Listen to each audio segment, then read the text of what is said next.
which again is focused on emerging markets, but we're going to be looking at emerging markets this time from a slightly different perspective. We've been talking about emerging markets for the last day and a half from the perspective as destinations for investment. So we've talked about the huge flows of investment going into emerging markets, and we've only touched upon slightly emerging markets as sources of investment. In other words, investment coming from emerging markets and emerging market companies. So that's the focus of today's panel.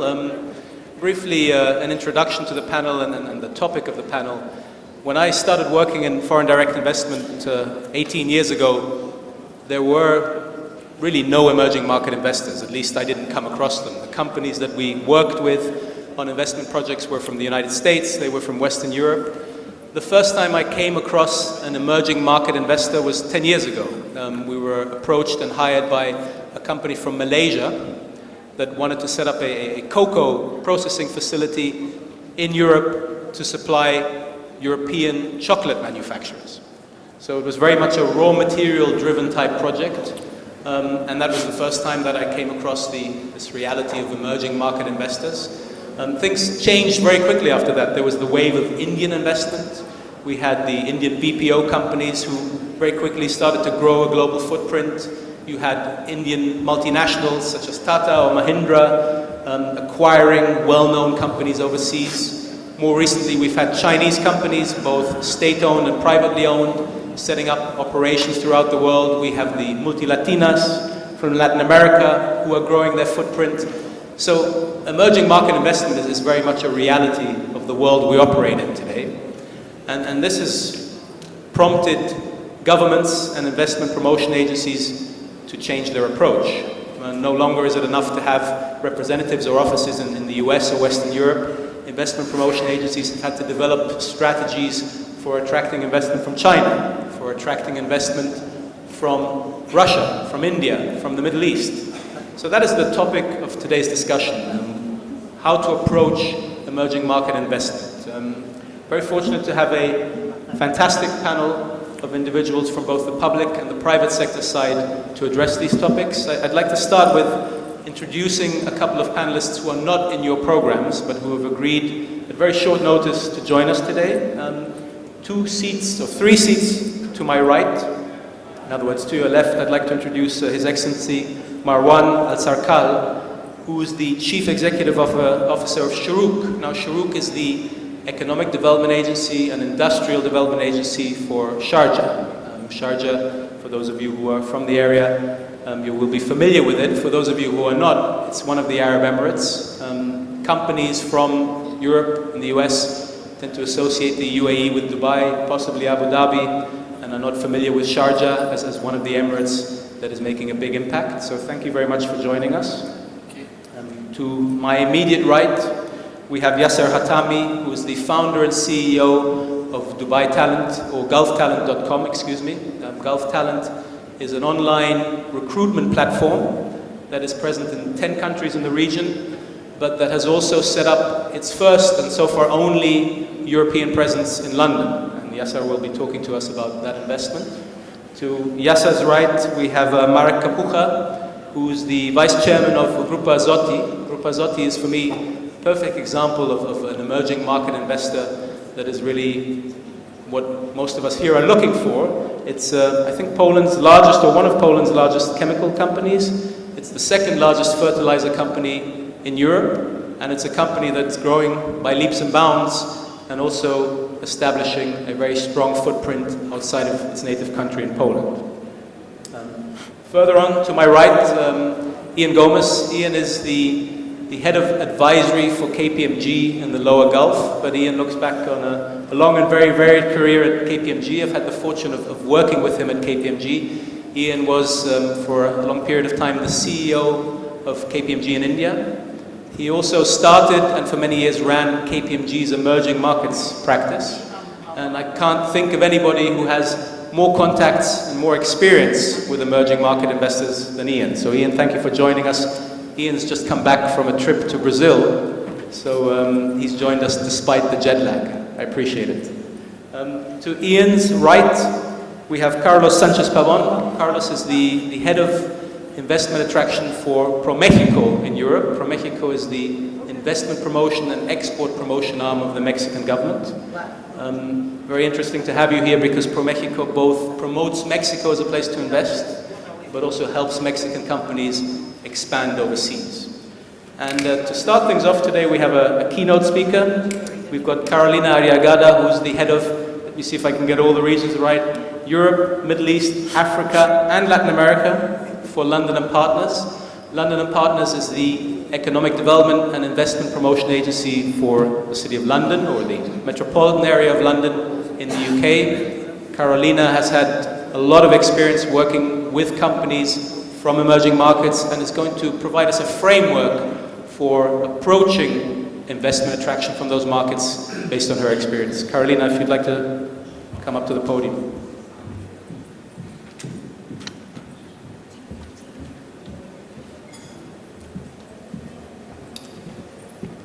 Good afternoon, good evening. My God, time change affects my brain. So delighted to be here. Thank you, Andres, for inviting us, London, to participate today in this panel.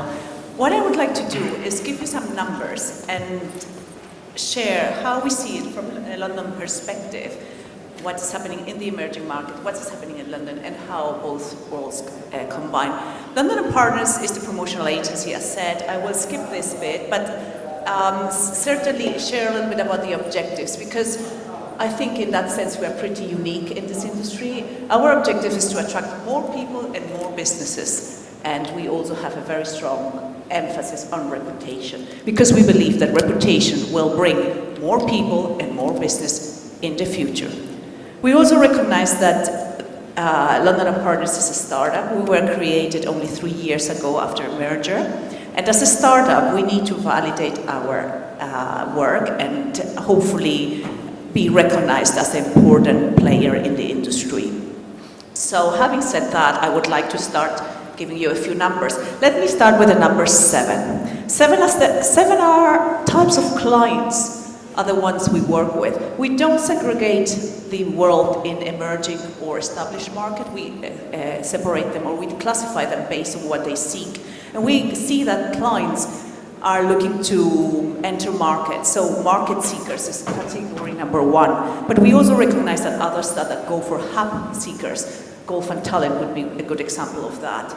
We recognize as well that there are other clients who have global ambitions, and essentially they are brand seekers. They want to become global brands, and as such, they want to associate themselves with brands. Other type of seekers are resource seekers, and when we speak about London as a hub for talent, that's a resource that they're looking for. You have the disruptors, and you have regional players who will go for the next stage. And we see those 7 profiles coming from every single market. Another number I would like to share with you is the way clients access power. And we see that there are different ways of accessing power, and essentially in the more mature markets you have a very clear structure. And in that very clear structure, as an agency, as London and Partners, we can very clearly see where to intervene. In emerging markets, we don't see that. We see that trust is key to decision making, and that the one-to-one relationship is critical in order to secure investment. That makes it different, that makes it a unique decision-making process that we cannot intervene as much as we intervene in emerging markets. Number 4 is perception. We have 2 sets of perceptions, so number 4 is 2 times 2. We have 2 perceptions from the client, and this is the value that they see from London, and also the value they see from us as an investment organization. But at the same time, there is another bit of the equation, is the value that we assign to the client, and the value that actually that client delivers for us. Those are 4 different variables of value, and it's important to match them. And the new direction that as London Partners we're going is to actually match the value chains. Because sometimes there are clients that have huge value in terms of brand, perceived value, but when they land, they don't deliver the same value that expected in terms of the economic growth for the city. So matching value is for us critical The next number is about the cycles. We see that the investment cycles are shorter and shorter. That means that, and at the same time, longer and longer. We calculated average time of investment, and that's something for other agencies that could be interested. We were looking at an average of 18 months. That was our average. Now we're talking about almost 3 years in certain cases, and in others, 6 months. How do we deal with those disparate trends that are taking place in the market? Which leads me to the next one, which is highways. We see that investors want to be part of information highways, and we believe that London brings that all together. It's not only one set of knowledge they need a number of information. It's a highway, it's not a land road. It's a highway of information, and it's becoming more complex.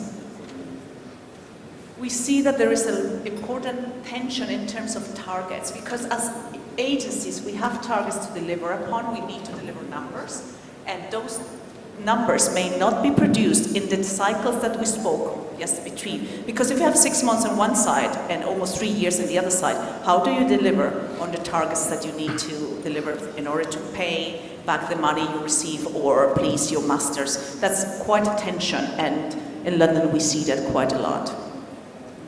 Accountability is the next one, and investment decisions that are related to London are very much bound to that. Bribery Act is very important. Just as worth mentioning, I'm only allowed to spend £25 in a lunch or a dinner with an investor.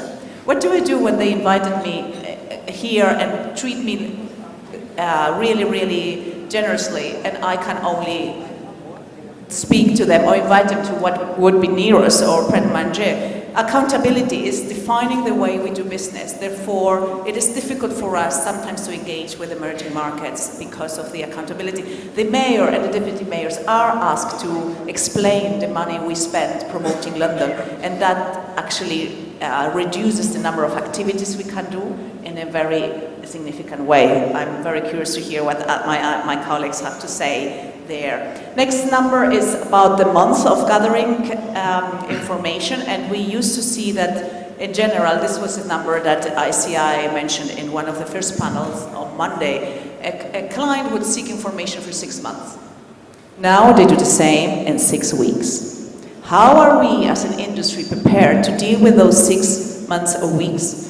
And what is the depth of analysis that they can do at that time? Next one is around social media and media in general. We see that announcements that are in the media are not necessarily leads for us. Clients have different reasons why they provide information to the media, and it might be about fundraising, it might be to please their masters, their investors, etc. So we are essentially moving away of printed media and press releases. However, we see a number of new leads coming through social media. So that's a new one for us. My next number is about stakeholders. And even though I wrote 8 there, that is a high percentage. I would say that right now, every single project we deal with, every single investor that comes to London will have to be introduced to at least 4 different players, and in certain cases we surpass 10 or 12. So 7, 8 should be a good average of partners we need to talk to and get involved in the project management, meaning that our work is not anymore a project management role. We don't only advise clients, we manage stakeholders. 5, it relates to the sectors, and we see that clients not only go for one sector as a reason to decide, they will have one reason, one sector. I'm involved, for example, Gulf Talent. Gulf Talent is recruitment, and I'm very curious to hear what you say later on. There are other reasons, there are other sectors that attract them. Is the financial service industry the right one? Is is living in London the right experience, etc., etc. So there are probably 5 different sectors that come together in an investment decision. Soft value. How many projects have been decided based on where the daughter wants to go to school? How are we going to intervene that? Of course, we have the strength of 40-something universities in London, but how to bring that all together? Number 3 is the players that are together drinking tea. It's three of us drinking tea. It's the client, it's the investment organization, meaning London Partners, but it's the government as well. So how do we combine the agendas of the three of us? And are we all willing to work together? Does the client understand the agenda the government has? Do we really understand what the client is looking to achieve? And how to balance those three different agendas is an art, and art is an art for itself. However, the main relationship it's between two, and it's between the client and the location. And that can have many different ways of unfolding, and we say it takes two for tango. How will the location as a whole connect with this investor? And it's the experience they have in the tube, it's the experience they have in the airport, it's the experience they have in conference, etc., etc. So as London Partners, we're very keen to make sure that the holistic experience makes sense, is very positive, and as such, structured our organization around the whole promotion. We not only promote London from an investment perspective, we promote London as a city. And of course, we need to remember that there is a choice. And we have seen a number of unpredictable choices. And when I was just talking at lunchtime with the Nasdaq Dubai CEO, he was saying, you know what, choice is something that we welcome, because we may not have won a client, but we certainly want an ally, we want a friend, and we want a new set of networks. So we see that in London a number of choices may not be ones that we necessarily intervene. We welcome that they choose London, but at the same time we welcome clients who don't choose London, because we have won a set of networks that we want to work.